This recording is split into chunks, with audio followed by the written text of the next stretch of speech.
আহ, এই শীত যাওয়ার বেলায় সকালে কড়াইশুটির কচুরির গন্ধ। ছেলে বৌমা বাড়ি না এলে এসব পেতে। ও কি ইন্দু, কখন এলে? এই তো। তা তুমি এবার ওঠো, ওরা এসে পড়বে। দেখে এলাম, জয়িতা বলছিল বাবার ঘরে একবার যেতে হবে। তা আসুক। আজ তুমি সেই গল্পটা বলবে বলেছিলে। বলবো, ওরা চলে যাক। না না, এখনই বলো।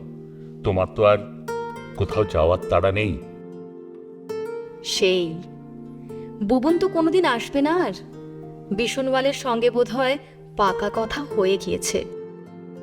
আহা, ও বাড়ি ভাঙলে তোমার এ বাড়ি তো রইল ইন্দু। এখন তো আর কেউ আটকাতে আসবে না। সেদিনও কেউ আটকানোর ছিল না। তোমার সাহস ছিল না, তাই আমার উপায় ছিল না। কি বলতাম? মেসোমশাই ইন্দুর বিয়ে দেবেন না?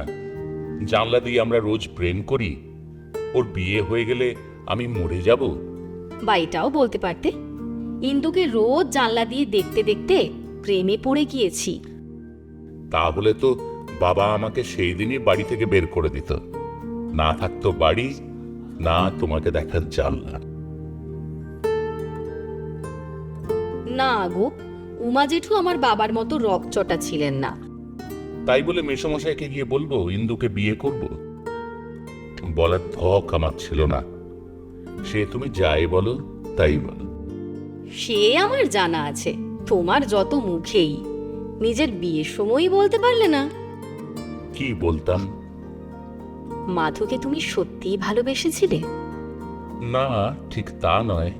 কিন্তু কিন্তু তোমার বিয়ে হয়ে যাওয়ার পর থেকে ওই জানলাটা বন্ধই রাখতাম।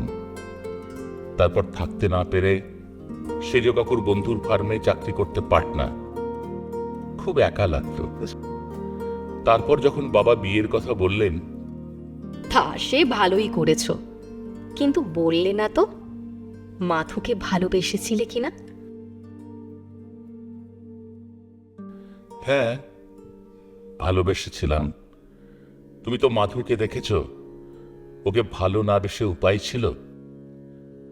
ওইভাবে যে কেউ আঁকড়ে থাকতে পারে, না দেখলে বিশ্বাস করতাম না। ও আসার পর থেকেই তো আবার ওই জানলাটা খোলা শুরু করলো। আমি আপত্তি করিনি। আমি যখন পাকাপাকি ফিরে এলাম, ততদিনে মাধু আর নেই। তোমার ফিরে আসার সময়টা আমার এখনো মনে পড়ে। লাল আলতায় সাজানো তোমার পা। আচ্ছা, তোমার কাজের সময় একটা কম বয়সের ছবি লাগাতে পারলো না? ওসব থাক, আমরা বরং সেই সময়ের কথা বলি। সেই যখন তুমি কলেজে যেতে, আমি জানালায়। আমার মাধ্যমিকের অঙ্ক পরীক্ষার আগের রাতে অন্তত 10টা চিরকুট ঢিল মুড়িয়ে ছুঁড়েছিলে জানলা দিয়ে, মনে আছে? একবার দোলের দিন, তোমার তখন জ্বর। নরসির ডিবেতে আবির ভরে ছুড়ে দিয়েছিলাম জানলা দিয়ে। দুপুরে নরসির ডিবে না পেয়ে খিতু পিসি বাড়ি মাথায় করেছিল। এই চলো এবার সরে যাই আমরা, জয়িতা এসে পড়বে যে কোনো মুহূর্তে। আহ ইন্দু, তোমার ভয় আজও গেল না? জয়িতা কি আমাদের দেখতে পাবে, নাকি আমাদের কথা শুনতে পাবে? তাও ঠিক, মরে গিয়ে ভালোই হয়েছে। এই দেখো কেমন তোমার মুখোমুখি বসে, কেউ কিচ্ছু বলার নেই। আক্ষেপ একটাই, বেঁচে থাকলে কি ভুবনকে বাড়িটা বেচতে দিতাম? আজ তো আর কিছু করারও নেই। আচ্ছা, আমরা ভয় দেখাতে পারি না? না অমিয়দা, ওরা এখন আর ভূত ফুতে বিশ্বাস করে না। আমরা মরে গিয়ে বরং ওরা বেঁচে গিয়েছে। না না ইন্দু, তা কেন? এই তো জয়িতাকেই দেখো। আমি ভালোবাসি বলে আজও এ বাড়িতে এলে দুটো ঘিয়ে ভাজা লুচি, বেগুন ভাজা থালায় করে এ ঘরে রেখে দিয়ে যায়। আর আমার ওই মালা পরানো ছবিটা দেখে ও যে কাঁদে, বুঝি না?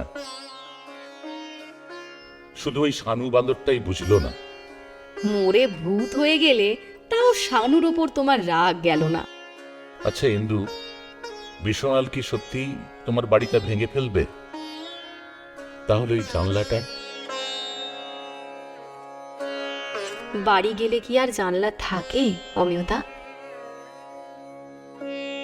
জানলাগুলোই তো শুধু জানে তোমার আমার কথা। তাও যদি না থাকে? নাই বা থাকলো, নতুন ফ্ল্যাট উঠবে, সেখানেও জানলা থাকবে। আবার নতুন কোনো অমিয় আর ইন্দু, নতুন করে চিরকুট চালাচালি।